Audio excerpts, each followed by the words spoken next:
السلام علیکم ورحمۃ اللہ وبرکاتہ۔ اللہ سے دعا کرتے ہیں کہ آپ لوگ خیریت سے ہوں گے۔ نام اعمال کب پیش ہوتے ہیں؟ 15 شعبان، 27 رمضان اور روزہ۔ تو یہ جو نام اعمال کا معاملہ ہے اور یہ جو شب برات میں روزہ رکھنے کا بھی معاملہ آتا ہے، تو اس پر جو ہے علی مرزا نے کچھ باتیں سامنے رکھی ہے اور انہوں نے کچھ ضعیف حدیث بھی بتائے ہیں اور جو صحیح حدیث ہے اس کے بارے میں بھی بات کی ہے، اور یہ جو شب برات اور روزہ جو لوگ رکھتے ہیں اس پر بھی انہوں نے کچھ باتیں بتائی ہیں۔ تو ہمیں چاہیے کہ ہم سب اللہ اور اللہ کے رسول نے جو بتایا ہے ہم لوگوں کو، جو بھی عبادت کرنے کے لیے یا جو بھی نیکی ہم کریں اور اللہ اس سے راضی ہو جائے، وہ نیکی آپ کو سمجھنا اور جاننا بہت ضروری ہے۔ اور وہ نیکی کیا ہوتی ہے وہ آپ کو اچھی معلومات لے کر ہی پتہ چلے گا۔ اگر آپ کسی کا دیکھا دیکھی یا کسی کے باتوں سے سنے ہوئے کوئی کام کرتے ہیں جسے اللہ اور اللہ کے رسول نے نہیں بتایا ہے، تو اس چیز سے آپ تبھی بچ سکتے ہیں جب آپ خود کچھ اچھی معلومات حاصل کرنا چاہیں اور آپ اس چیز کے بارے میں تحقیق کریں اور جو بھی اللہ اور اللہ کے رسول نے بتایا ہے اس چیز پر آپ عمل کریں۔ اللہ ہم سب کو ہدایت دے کہ اللہ اور اللہ کے رسول کے بتائے ہوئے راستے پہ ہم سب چلیں، حق بات بولیں، حق بات سنیں اور حق بات دوسرے تک پہنچائیں، اور جو بھی جانے انجانے میں غلطی ہم سب سے ہو جائے اللہ اسے معاف فرمائے۔ اللہ رحیم ہے، کریم ہے، معاف فرمانے والے ہیں۔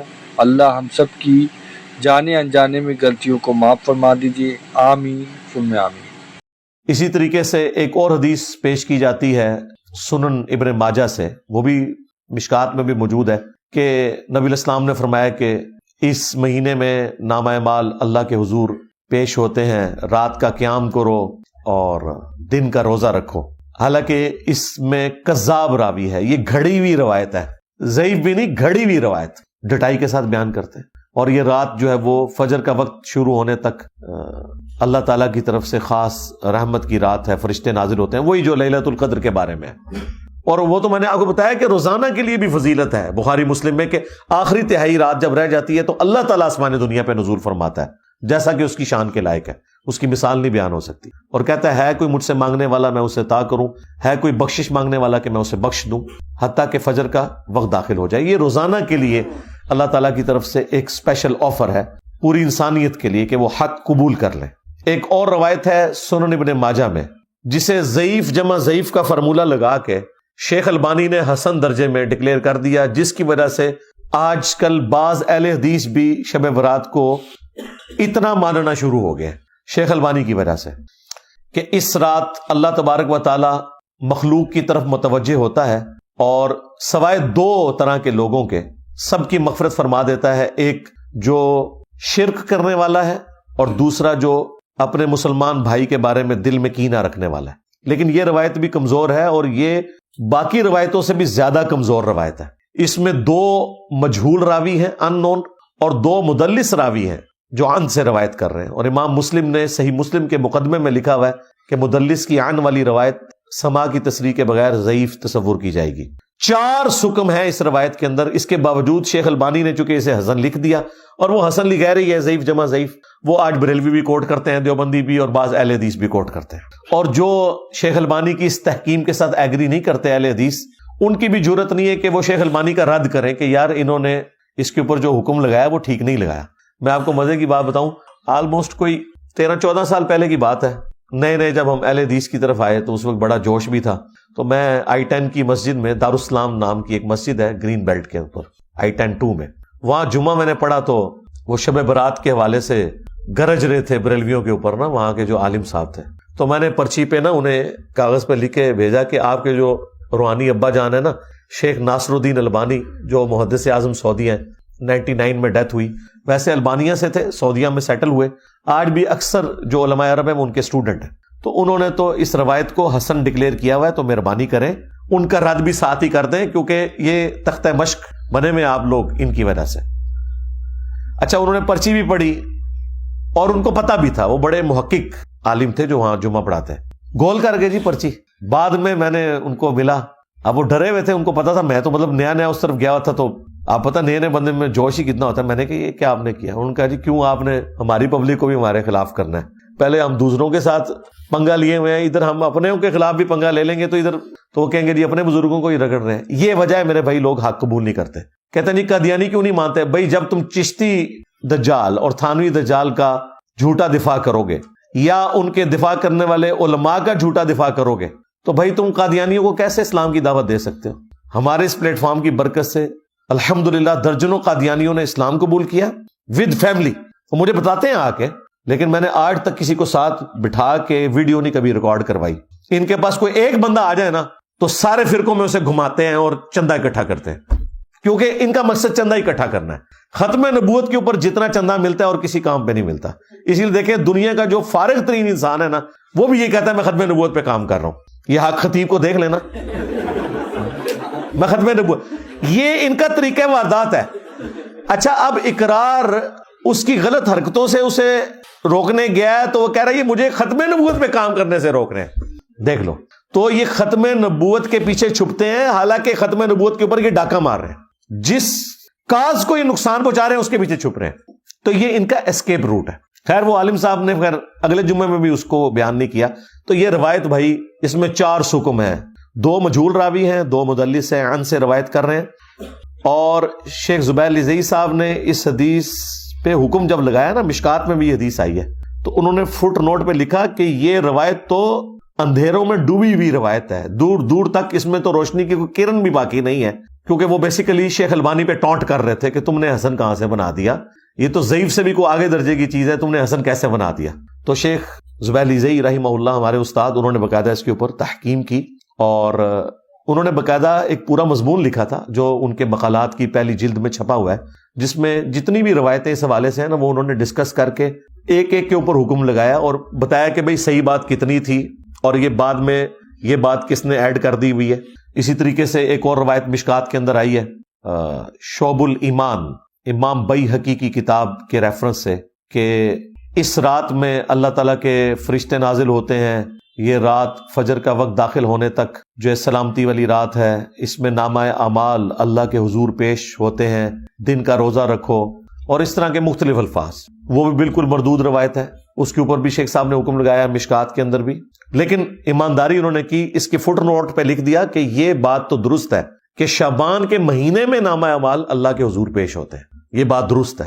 سنن نسائی کی حدیث جو تھی وہ انہوں نے فٹ نوٹ پہ لکھ دی کہ ہم اس بات کو مانتے ہیں کہ شعبان کا مہینہ وہ مہینہ ہے جس میں نامہ اعمال اللہ کے حضور پیش ہوتے ہیں. وہ پوری حدیث یوں ہے کہ اسامہ ابن زید رضی اللہ تعالیٰ عنہ کہتے ہیں کہ نبی علیہ السلام سے ہم نے پوچھا کہ آپ شعبان کے مہینے میں اتنے روزے رکھتے ہیں کہ اتنے نفلی روزے آپ کسی اور مہینے میں نہیں رکھتے, تو اس کی وجہ کیا ہے؟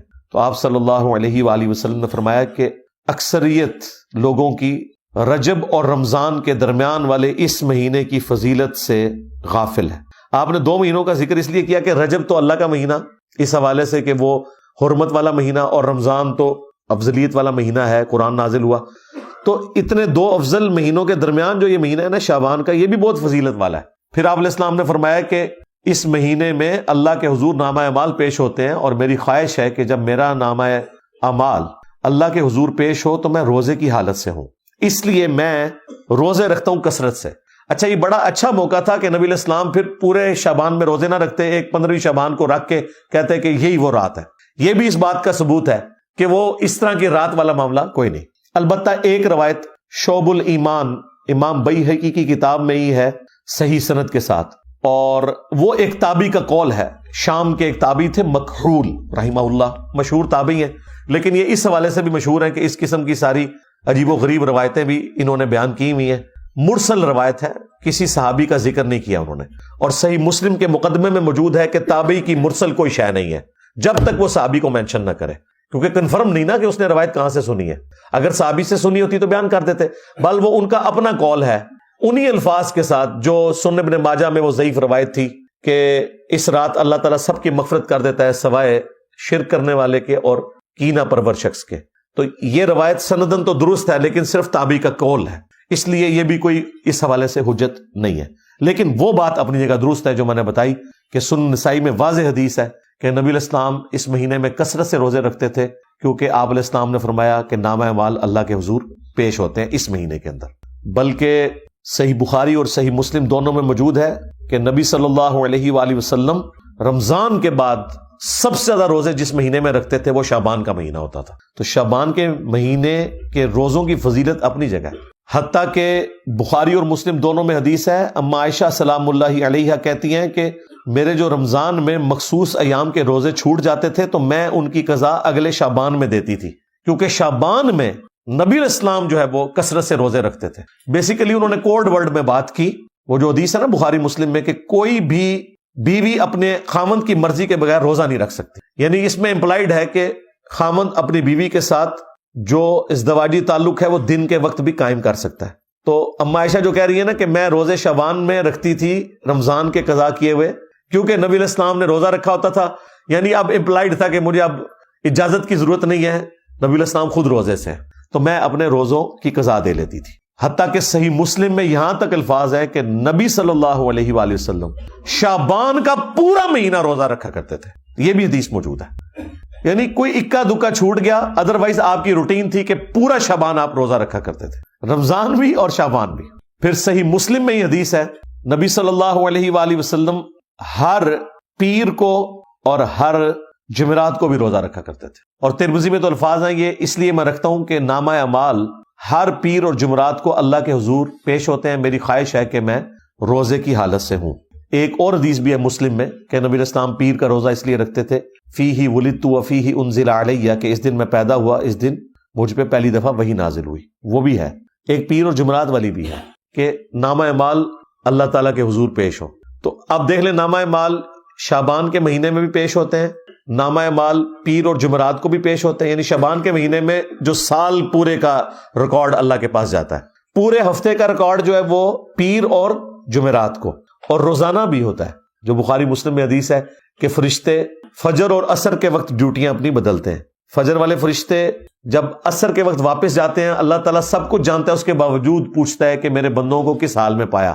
تو وہ کہتے ہیں کہ گئے تھے تو فجر پڑھ رہے تھے، آئے تھے تو عصر پڑھ رہے تھے. اس طرح عصر والے جب فجر کے وقت واپس جاتے ہیں وہ کہتے ہیں جب ہم گئے تھے عصر پڑھ رہے تھے، وہ جب واپس آئے تو فجر پڑھ رہے تھے. فرشتے بھی انسانوں کی خدمت میں لگائے ہوئے اللہ تعالیٰ نے انسانوں کو سب سے زیادہ سیریس لیا ہوا ہے اس کائنات میں، اور انسانوں نے سب سے زیادہ نان سیریس اپنے رب کو لیا ہوا ہے. یہ کتنی خطرناک بات ہے. اللہ کے نزدیک سب سے زیادہ سیریس مخلوق انسان ہے، فرشتے اس کی خدمت میں لگے ہوئے. تو نامہ اعمال پیر اور جمعرات کو بھی ہر ہفتے، پھر سال کے بعد بھی شعبان کے مہینے میں، اور روزانہ بھی فجر اور عصر کے وقت. یعنی یہ میں نے آپ کو وہ ساری روٹین بتا دی جو اللہ تعالیٰ کے حضور پیشی ہوتی ہے. تو نبی علیہ السلام اس لیے روزوں کا اہتمام شعبان میں زیادہ کیا کرتے تھے. یعنی آپ کے 11 روزے تو کنفرم ہوتے تھے ہر مہینے کے، 8 تو آپ کر لیں پیر اور جمعرات، 4 دفعہ سوموار کا دن آتا ہے، 4 دفعہ جمعرات کا دن، 8 روزے یہ، اور 3 ایام 20 کے، 13، 14 اور 15. جب خوب روشن ہوتا ہے نا چاند، ایام 20 اسے کہتے ہیں. 3 یعنی چاند جب گول ہونے کے روزے ہیں. یہ نبی علیہ السلام کی روٹین میں تھے. ایون سنن نسائی میں یہاں تک آیا کہ نبی علیہ السلام سفر میں بھی یہ روزے رکھا کرتے تھے ایام 20 کے. ویسے آپ نے اجازت دی ہوئی ہے، صحیح مسلم میں حدیث ہے کہ جو شخص مہینے میں 3 روزے رکھ لے وہ اسی طریقے سے ہے گویا اس نے ہمیشہ کے روزے رکھے، اور اس میں کوئی قید نہیں کہ آپ نے کب رکھنے، 3 روزے مہینے میں. اور اس کا بھی آسان ورژن میں نے آپ کو بتا دیا ہے کہ شوال کے 6 روزے رکھ لیں، وہ بھی صحیح مسلم میں ہے رمضان کے بعد، تو وہ بھی پوری زندگی کے روزے ہیں. ہر مہینے بھی 3 رکھنے کی ضرورت نہیں. لیکن اگر وہ رکھنا چاہتا ہے بہت اچھی بات ہے. بخاری مسلم میں حدیث ہے, ابو ہریرہ رضی اللہ تعالی عنہ کہتے ہیں کہ نبی الاسلام نے مجھے 3 نصیحتیں کی تھی. نمبر 1, مہینے میں 3 روزے ضرور رکھنے, کوئی سے 3 دن, بہتر ہے اس میں ایام 20, 13, 14, 15. نمبر 2, اشراق کی نماز, اشراق کہہ لیں, چاشت کہہ لیں, دوحہ کہہ لیں, یہ سارے ایک ہی نماز. اوابین بھی اسی کا آیا ہے, صحیح مسلم میں اوابین کا لفظ بھی ہے اس نماز کے لیے, جو سورج بلند ہونے کے بعد پڑھی جاتی ہے. اور تیسرا فرمایا رات کو سونے سے پہلے وطر پڑھ لینا. ویسے افضل تو ہے آخری پہر میں پڑھنا, لیکن جس کے لیے آسانی ہے, جو یہ سمجھتا ہے کہ میرے لیے آخری وقت میں اٹھنا مشکل ہے, تو وہ رات کو وطر پڑھ کے سوئے. تو حضرت ابو ہریرہ کہتے ہیں نبی الاسلام نے مجھے 3 کاموں کی وصیت کی تھی, ان میں بھی 3 روزوں کا ذکر موجود ہے. یہ حدیث بخاری مسلم دونوں میں ہے. اچھا, اب 15 شعبان کا جو روزہ ہے نا, اس کے بارے میں بھی ایک حدیث ہے, وہ بخاری اور مسلم دونوں میں حدیث ہے. نبی الاسلام نے ایک صحابی سے پوچھا, کیا تم نے سرر شعبان کا روزہ رکھ لیا؟ ان کا نہیں یا رسول اللہ. فرمایا پھر اب شوال کے مہینے میں 2 روزے رکھنا تم, اگر تم نے سرر شعبان کا روزہ نہیں رکھا. اب یہ سرر شعبان کا روزہ کون سا ہے؟ ظاہر نبی الاسلام کی حدیث بخاری مسلم میں. اب علماء سے پوچھیں یہ کون سا روزہ ہے جس کا ذکر ہو رہا ہے سرر شعبان؟ سرر عربی زبان میں کنارے کو بھی کہتے ہیں اور سینٹر کو بھی کہتے ہیں, ہالو چیز کو. اس سے مراد کنارے کے روزے بھی ہو سکتے ہیں, لیکن وہ تو بخاری مسلم میں حدیث ہے کہ نبی الاسلام نے فرمایا کوئی بھی شخص جب رمضان شروع ہونے میں 2 دن رہ جائیں تو وہ روزہ نہ رکھے, یعنی وہ رمضان کو پروٹوکول دے کہ رمضان سے پھر روزے سٹارٹ کرے, سوائے اس شخص کے کہ جو پورا مہینہ روزے رکھ رہا ہو, اس کے لیے آپ علیہ السلام نے اجازت دی. اسی طریقے سے جامع ترمذی میں حدیث ہے کہ نبی الاسلام نے فرمایا کہ جب نصف شعبان گزر جائے تو کوئی شخص روزہ نہ رکھے. تو اس سے یہ بھی پتہ چل گیا کہ وہ آخری سرا بھی نہیں ہو سکتا, آخری 15 دن بھی نہیں ہو سکتے. تو یہ سرر شعبان کیا ہے؟ تو صحیح مسلم میں ایک اور حدیث ہے, اتنی حدیث تو بخاری مسلم دونوں میں تھی کہ سرر شعبان کا روزہ رکھو. مسلم میں امام مسلم میں ایک اور حدیث لے کے ہیں, اس میں پتہ کیا الفاظ ہے کہ نبی الاسلام نے فرمایا اس مہینے کے سرہ کا روزہ رکھا ہے تم نے, ناف کا. سرہ کہتے ہیں ناف کو. اب ناف آلموسٹ جسم کے سینٹر میں ہوتی ہے, تو جو میں کہہ رہا تھا سرر کا ترجمہ کنارہ بھی بن سکتا ہے اور سینٹر بھی. مسلم شریف میں واضح الفاظ ہیں سرہ, ناف, نیول انگلش میں ہم کہتے ہیں, اس کا روزہ. تو یہ جو ناف کا روزہ ہے یہ 15 شعبان کا روزہ ہی بنتا ہے. اور عموماً تو میں نے آپ کو کئی احادیث بتا دی ایام 20 کے روزوں سے متعلق کہ نبی الاسلام تو 13, 14, 15 خواہ وہ شعبان کی ہو, خواہ وہ شوال کی ہو یا اور کسی مہینے کی, یہ 3 روزے تو آپ نے رکھنے تھے اور وہ آپ کی روٹین تھی, خاص سفر ہو حضر ہو. 15 شعبان کا روزہ ویسے بھی عمومی سنت میں بھی آتا ہے, لیکن اسپیسیفکلی بخاری مسلم کی جو احادیث ہیں اس پہ گواہ ہے کہ سرر شعبان یا سرہ کا روزہ 15 شعبان کا نبی الاسلام نے تلقین فرمایا کہ یہ رکھنا ہے. یہ 15 شعبان کا روزہ بنتا ہے. اس روزے کا شب برات کے روزے سے کوئی تعلق نہیں ہے. ان 2 چیزوں کو مکس نہیں آپ نے کرنا. جس طرح وہ آیت ادھر سے اٹھاتے ہیں, حدیث ادھر سے اٹھاتے ہیں, پھر اس کو جوڑ کے رزلٹ نکالتے ہیں, اور دونوں طرف پھر ایکسٹریم رویے ہیں. جب ہم اہل حدیث کو قائل کرتے ہیں, حالانکہ خود انہوں نے ترجمے کیے ہوئے ہیں, وہ کہتے ہیں نہیں نہیں اس سے تو پھر بریلوی 15 شعبان کا روزہ نکال لیں گے. بھئی ان کو چھوڑیں, آپ اپنی بات کریں. وہ تو کل کو آپ پھر مسلم کی حدیث کا انکار کر دیں گے کہ نبی الاسلام نے اپنی پیدائش کی خوشی میں روزہ رکھا کہ جی وہ بریلوی کہیں گے جی میلاد منانا ثابت ہو گیا. تو ثابت ہے نا یار, اس میں کون سا مسئلہ ہے؟ جو قرآن و سنت میں آیا اس کو مانو اور جتنا آیا مانو. بریلوی بھی یہ نہ کریں کہ وہ سرر شعبان یا سرہ کا روزہ لے کے تو وہ کہیں جی شب برات کا روزہ ثابت ہو گیا. بھئی اس طرح کرنے سے روزے نہیں ثابت ہوتے. جتنی بات ہے ہم اس کو مانتے ہیں, ایکسیپٹ کرتے ہیں اور پوری ایمانداری کے ساتھ اسے پبلک کے سامنے رکھتے ہیں. تو یہ روزہ خود بھی رکھیں, گھر والوں کو بھی رکھوائیں, اس اعتبار سے کہ نبی الاسلام نے اس کی ترغیب دلائی ہے. اور دیکھیں کس حد تک ترغیب ہے کہ اس میں آگے الفاظ ہیں کہ اگر تم نے نہیں رکھا تو شوال میں 2 روزے اس کے بدلے میں رکھنا. تو وہ بعض اہل حدیث جو ماننے کے لیے تیار نہیں, وہ کہتے ہیں نہیں اس سے مراد وہ 3 روزے تھے نا, وہ نہیں رکھے تھے, تو آپ نے فرمایا کہ چلو شوال میں رکھ لینا. بھئی اگر 3 کے بدلے ہوتا تو پھر حضور کہتے 3 روزے رکھو, 2 کا ذکر کیوں ہے؟ ایک جو ہے وہ اس کے بدلے میں اور دوسرا پینلٹی کے طور پر. لیکن یہ ساری نفلی عبادتیں ہیں, ان کے اوپر کوئی واجبیت والا معاملہ نہیں, یہ صرف ترغیب کے لیے. اچھا یہ جو میں نے رزلٹ نکالا ہے نا, یہ نہ سمجھیے گا کہ یہ میں نے کوئی ڈسکوری کر لی ہے کوئی اس طرح کی. میرے دنیا میں چھوڑے جانے سے پہلے بھی ایسے لوگ موجود ہیں جو 15 شعبان کے روزے کو بخاری مسلم کی ان احادیث کے تحت سنت سمجھتے ہیں. وہ اہل حدیث فرقے سے ہی ایک نکلا ہوا گروہ ہے جماعت المسلمین کا. خارجی ہیں, مسلمانوں کی تکفیر کرتے ہیں, لیکن وہ اہل حدیث پلس ہیں, یعنی اہل حدیث سے بھی اگلا ورژن ہے سختی کے اعتبار سے. اہل حدیث پلس ہیں, بس کچھ چیزیں ان کی بہت اچھی ہیں. مثلا وہ نماز جو ہے وہ بڑے سکون سے رفع الیدین سے پڑھتے ہیں, اسی طریقے سے سکتے کرتے ہیں، وہ بھی وہی موقف رکھتے ہیں کہ جب قرآن پڑھا جا رہا ہے تو آپ نے پیچھے فاتحہ نہیں پڑھنی بلکہ سکتے کرنے ہیں اور اس میں فاتحہ پڑھنی ہے، قرآن آپ نے سننا ہے۔ کچھ چیزیں بہت ان کی اس حوالے سے بہتر ہیں۔ مٹھی کے بعد داڑھی کاٹنے کے بھی قائل ہیں اور داڑھی رنگنے کے اوپر بھی بہت زور ہے۔ اس معاملے میں ان کا بھی یہی موقف ہے کہ سرر شعبان کا جو روزہ بخاری مسلم میں آیا ہے یا سرہ کا، اس سے مراد 15 شعبان کا روزہ ہے، اور وہ اس چیز کا اہتمام کرتے ہیں۔ بہتر تو یہ کہ شعبان میں جتنے روزے آپ رکھ سکتے ہیں رکھیں، 13 14 15 3 روزے رکھ لیں۔ 3 نہیں رکھ سکتے ایٹ لیسٹ 15 شعبان کا روزہ ضرور رکھیں، تاکہ رمضان کے روزوں کے آنے سے پہلے ایک تھوڑا سا آپ کی پریکٹس والا معاملہ بھی ہو جائے، اور ایک فضیلت بھی اس حوالے سے آپ کو حاصل ہو جائے کہ نبی الاسلام نے اس روزے کی ترغیب دلائی ہوئی ہے۔